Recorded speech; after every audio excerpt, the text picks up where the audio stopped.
Thank you so much.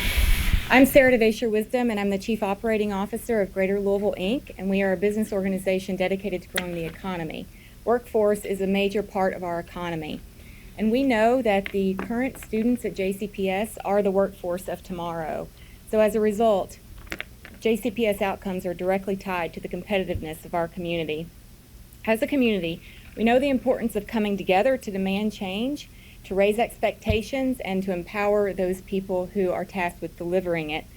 Right now, too many JCPS students graduate without the skills and abilities to succeed in our workforce. And this has a direct connection with how our efforts around the workforce development and growing the economy. We can't allow this to continue to happen. JCPS has very talented leadership, and unfortunately they're hamstrung by outdated policies that attempt to equally meet the needs of every school district, whether it's a large school district or whether it's a small school district. But JCPS, as Senator Rocky Adams said, has over 100,000 students and 160 sites. So it's impossible for them to do this in the same way that any other school district would. In fact, they have more in common with our large state universities than they do with any other school district in the Commonwealth. SB 250 strikes at the heart of these challenges by empowering the superintendent to select his or her team and by allowing management to determine how to move forward on immaterial actions.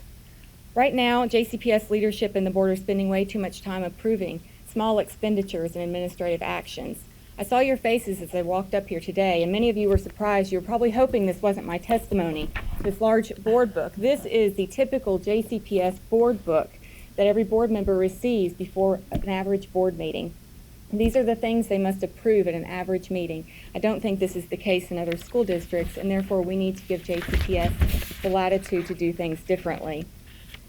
Empowering the superintendent to streamline decision-making without sacrificing transparency will allow the board to evaluate strategic issues and focus on education outcomes. Right now, the superintendent inherits their leadership team, many of whom know they can outlast their new boss. Whether it's the central office executives or the principals at different sites, the superintendent deserves the authority to build that team and ensure that the strategic vision adopted by the board can be implemented by people with the skills and abilities to do that. So SB 250 represents a positive step forward, and Greater Louisville Inc. would encourage you to adopt its passage.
Thank you very much. We're moving on to the consent calendar.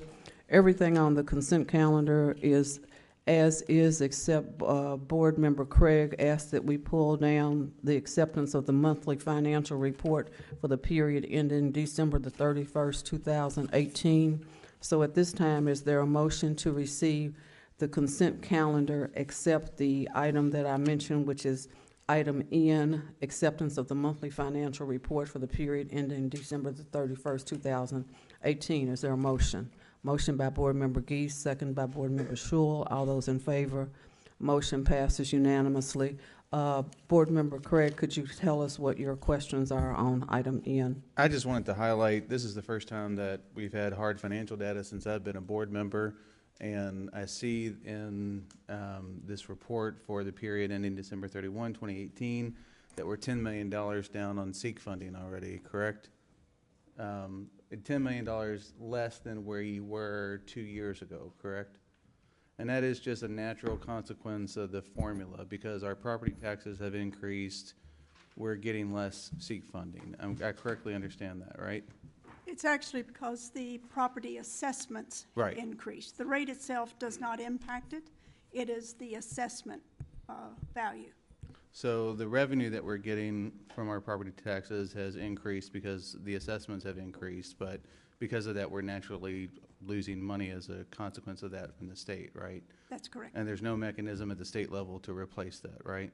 That's correct. Okay, and then it's just a concern, I know for many members up here, that there are proposals floating around in Frankfurt to change that formula, and we haven't seen any of those proposals yet, but this is the first time I've seen, as an elected official, hard financial data about the SEEK numbers and the lower end of these numbers, and it is a paramount concern to me, and just wanted to highlight that we're on pins and needles here and ready to stand up for this formula and make sure that this money stays here where it should be as we continue to debate charters in Frankfurt.